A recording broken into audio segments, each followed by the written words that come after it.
Good news বন্ধুরা, খুব বড় একটা গুড নিউজ নিয়ে আসলাম এখন এই রাতে। ভিডিও এডিট করছিলাম, তার মাঝে দেখতে পেলাম যে অন্নপূর্ণা যোজনার খুব বড় একটা আপডেট এসেছে ওয়েবসাইটে, যেখানে তুমি তোমার স্ট্যাটাসটা চেক করতে পারবে, লাইভ স্ট্যাটাস চেক করতে পারবে যে তোমার আবেদনটা অ্যাপ্রুভ হয়েছে না রিজেক্ট হয়েছে।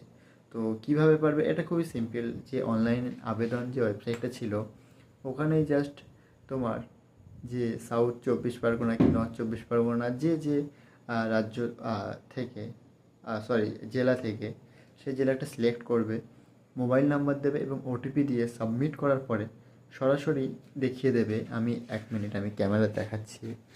এখানে দেখো, আমি আবেদন করেছি। এখানে আমি আবেদন করার পরে দেখো, এখানে অ্যাপ্লিকেশনটা রিজেক্ট হয়েছে। তো আমি ক্যামেরাটা একবার ব্যাক করে দেখাচ্ছি।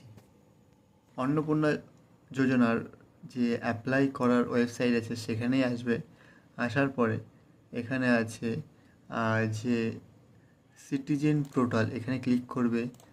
এখানে তোমার ডিস্ট্রিক্ট সিলেক্ট করবে, তারপরে ফোন নাম্বার, এবং ফোন নাম্বারটাকে সিলেক্ট করার পর এই ক্যাপচারটা সিলেক্ট করে রিকোয়েস্ট ওটিপি মারবে। তারপরে ওটিপি আসবে। তো ওটিপিটা এখানে আমি সব আমার ডিটেলস দিয়ে ওটিপিটা সাবমিট করার পরে দেখাচ্ছি তোমাদের। দেখো, আমার এখানে ওটিপিটা সাবমিট করার পরে দেখো, এখানে আমার অ্যাপ্লিকেশনটা রিজেক্ট হয়েছে। কী কারণে সেটা এখনও বলেনি, কিন্তু এখানে দেখো অ্যাপ্লিকেশনটা রিজেক্ট হয়েছে।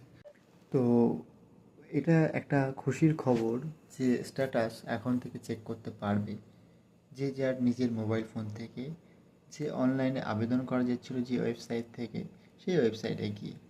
তো এখন থেকে আর ওই যারা ভিউজের জন্য ফেক ওয়েবসাইটে, এই মিউনিসিপ্যালিটি কিংবা এই ওয়েবসাইটে নিয়ে যাচ্ছিল বা ফেক ওয়েবসাইটে ভিজিট করাচ্ছিল, তাদেরকে টাটা বলে অরিজিনাল ওয়েবসাইটে গিয়ে তোমরা নিজেরাই চেক করতে পারবে। আর সবার আগে এই বার্তাটা আমি আপনাদের পৌঁছে দিলাম। তার জন্য যদি একটু খুশি হয়ে থাকেন তাহলে অবশ্যই কমেন্ট করবেন, আর ভিডিওটা প্রচুর প্রচুর শেয়ার করো। যারা ফেক ভিডিও বানাচ্ছে তাদের কাছ পর্যন্ত যেন পৌঁছায়, এবং যারা সত্যি চিন্তায় আছে যে তাদের ফর্মটা অ্যাপ্রুভ হয়েছে না রিজেক্ট হয়েছে, তাদের কাছেও যেন পৌঁছায় এবং তারা দেখতে পারে তাদের ফর্মের বর্তমান অবস্থা। আর এই ধরনের জেনুইন ভিডিও পেতে আমাকে অবশ্যই ফলো করবেন। Thank you.